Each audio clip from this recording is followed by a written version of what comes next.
आप जब चाहेंगे आप कहेंगे कि अब इसको वोट दें, अब इसकी हुकूमत बना देंगे, तो इस दफ़ा वो सारी चीज़ें चेंज होंगी और अवाम फैसला करेगी 8 तारीख को कि इस मुल्क का हकीकी लीडर कौन है, जो इस मुल्क को आगे ले जा सकता है, जो इस मुल्क की बका के लिए लाना ज़रूरी है।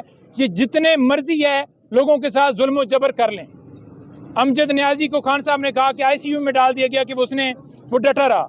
इसी तरह से चकवाल से हमारे कैंडिडेट थे, उनकी बहन को उठा लिया गया, फिर उनसे वो विड्रॉ कर गया। जी बिस्मिल्लाहिर्रहमानिर्रहीम।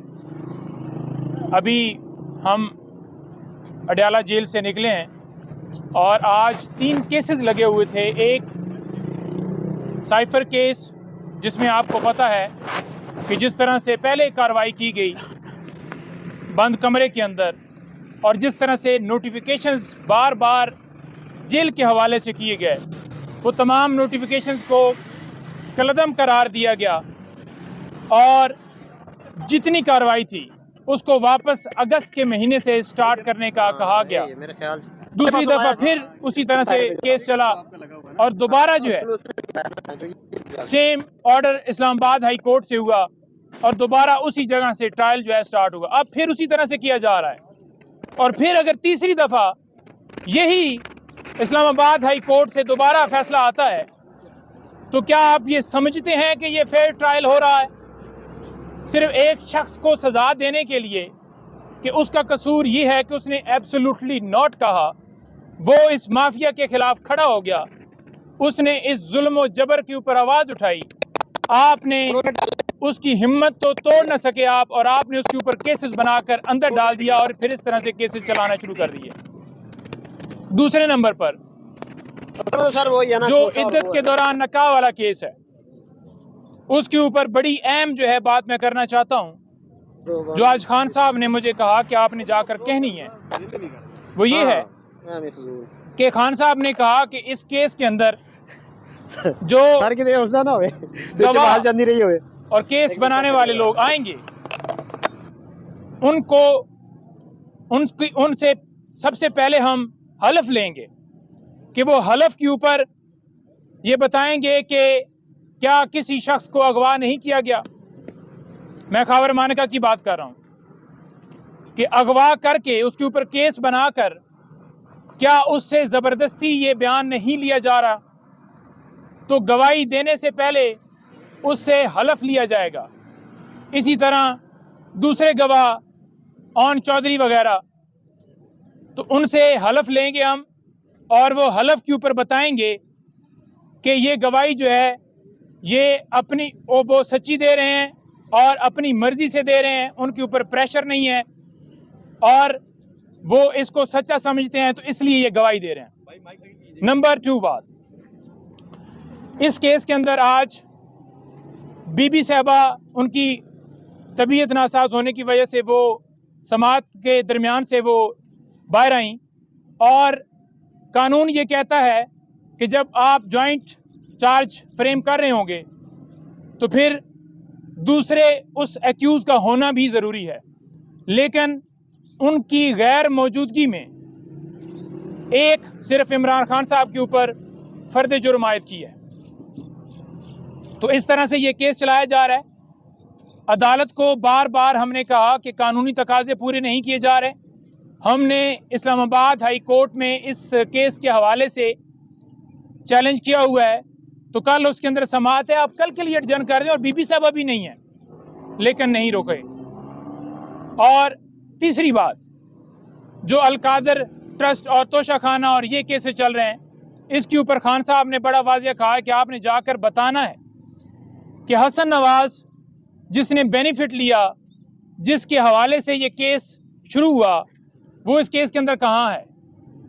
और मैं इस केस के अंदर जो मेरे ऊपर बनाया गया, मैं ट्रस्टी हूँ, मैंने कोई फाइनेंशियल बेनिफिट नहीं लिया। ये यूं ही है जैसे शौकत खानम अस्पताल हो या नमन यूनिवर्सिटी हो, उसके अंदर मैं ट्रस्टी हूँ, तो मेरा क्या उसके अंदर बेनिफिट है। फिर ये कह दें कि वो जायदाद भी मेरे नाम पे है। फिर उन्होंने कहा कि जो घड़ियों के हवाले से या गिफ्ट के हवाले से बात की जा रही है, हमने तो 4 गुना ज़्यादा कीमत अदा करके एक लीगल प्रोसेस फॉलो किया और लिया और हम एडमिट करते हैं, लेकिन गाड़ियां जो हैं वो ली ही नहीं जा सकती तोशाखाना से। तो जरदारी, मरियम नवाज और बाकी ये सारे शरीफ, इनसे क्या हिसाब मांगा गया है? उनके केसेस किधर हैं? और तीसरी बात जो खान साहब ने कही डिस्क्वालिफिकेशन के हवाले से, आज भी हमारी टीम वहां पर गई, खोसा साहब और साथ दीगर वकला, जिन्होंने जाकर खान साहब के केस को लगवाने की बात की कि खान साहब को एक गैर कानूनी हुक्म के जरिए इलेक्शन कमीशन ने डिस्क्वालीफाई किया था और हमने सुप्रीम कोर्ट के अंदर ये इस्तदा की है कि उस केस को लगा लिया जाए, फैसला दे दिया जाए। हमने ये इस्तदा नहीं की कि हमें क्लीन चिट दें। हम कहते हैं कि जो कानूनी तौर पर प्रोसेस है वो फॉलो किया जाए। केस लगाने की हद तक हमारी गुजारिश है कि केस लगाएं ताकि जो भी फैसला होना है वो हो जाए। फिर भी आज चीफ जस्टिस साहब ने बड़ा अजीब तरीके से खोसा साहब के साथ रवैया किया और उन्होंने कहा कि आप एक तरफ अदम एतमाद करते हैं और एक तरफ केस लगाने की बात करते हैं। हम ये कहते हैं कि आप अपने पास बेशक ना लगाएं, हमारा केस लगाना हमारा हक है। और खान साहब ने कहा कि उसको देखें कि नवाज शरीफ को क्लीन चिट देकर डिस्क्वालिफिकेशन भी ख़त्म करके उतार दिया गया और मेरा केस ही नहीं लगाया जा रहा। आमर फारूक साहब 11 महीने तक दरखास्त अपने पास रखते हैं, उसके ऊपर फैसला ही नहीं देते। हम ये कहते हैं कि हम दरखास्त वापस लेना चाहते हैं, 11 महीने के बाद फैसला होता है कि आप वापस नहीं ले सकते, 11 महीने दरखास्त लटकाई जाती है। तो इस तरह से केसेस चल रहे हैं। बाकी जो मैं इलेक्शन के हवाले से जो कौम के लिए पैगाम है खान साहब की तरफ से, मैं वो देना चाहता हूँ। खान साहब ने कहा है कि ये निशानात से आप ना घबराएं वर्कर्स को, और उनके लिए भी मैसेज है। जी बिस्मिल्लाहिर्रहमानिर्रहीम।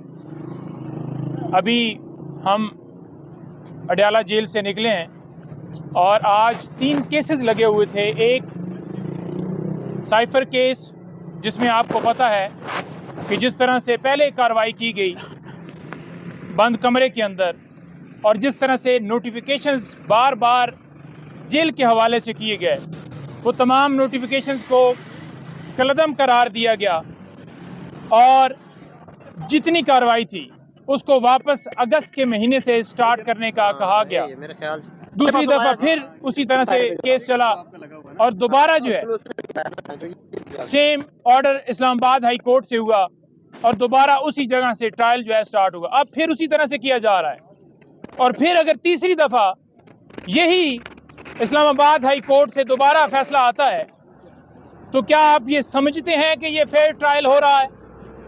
सिर्फ एक शख्स को सज़ा देने के लिए कि उसका कसूर ये है कि उसने एब्सोल्युटली नॉट कहा, वो इस माफिया के खिलाफ खड़ा हो गया, उसने इस जुल्म और जबर के ऊपर आवाज़ उठाई।